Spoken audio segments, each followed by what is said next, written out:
It is a small, mostly African-American town on the end of a long decline. Cairo has no hotels. The closest Walmart is more than 40 miles away, something all the remaining residents will tell you. For shopping, it has $2 generals and 2 small convenience stores selling a selection of milk, snacks, lotto tickets, frozen pizza, liquor, beer, blunts, and vape supplies.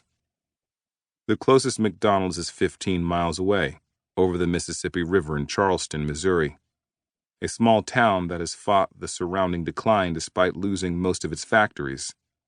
Charleston hasn't grown, but it hasn't shrunk either. It has gotten older, with many kids having left for other places. When I enter it, I meet 3 older regulars sitting, sipping coffee, reminiscing.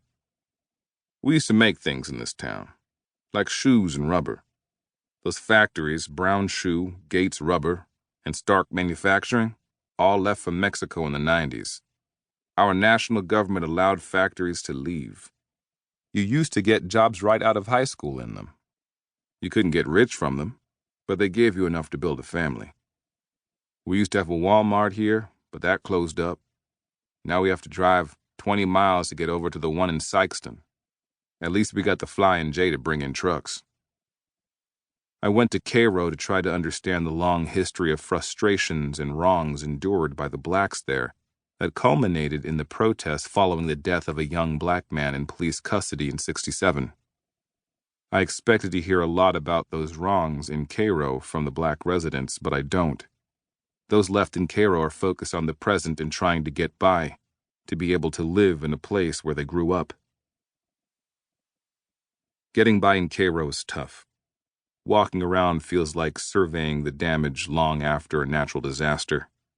Entire neighborhoods are just grids of boarded-up buildings being overtaken by vines and shrubs, empty lots, and empty streets, although the town is oddly orderly.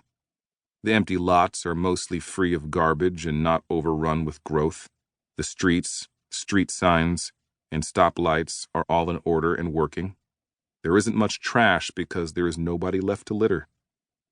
There are plenty of reminders of what once was. An old hospital occupies an entire section of town, its decaying mass almost mocking the town that remains. A resident walking past, heading toward the assisted living center across the street, shouts a warning. "Don't get too close to that. It's filled with poisons." The downtown is a single street in a large field lined with boarded-up buildings. Fake traditional-style lampposts, brick streets, and a wrought iron archway proclaiming "Historic Downtown Cairo" are from past attempts to revive and market it. The single brick street ends in a flood wall along the Ohio.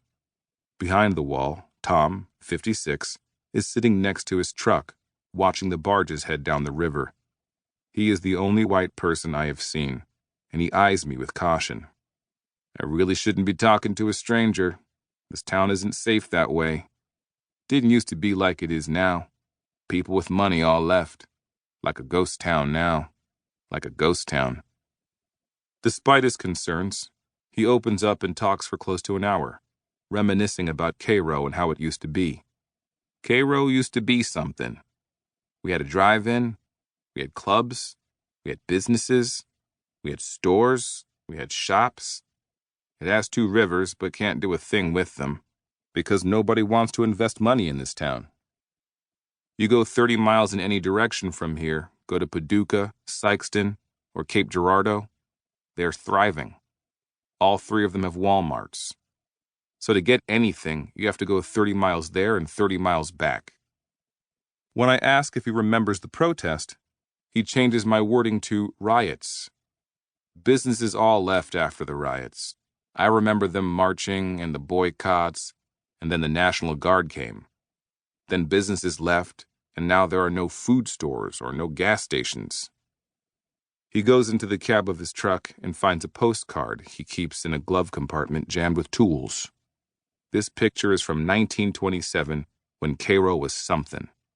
When I ask him why he hasn't left, he says, "I had a good job, drove a forklift for 35 years, and didn't see the need to leave my home." I walk for close to an hour without seeing anyone else.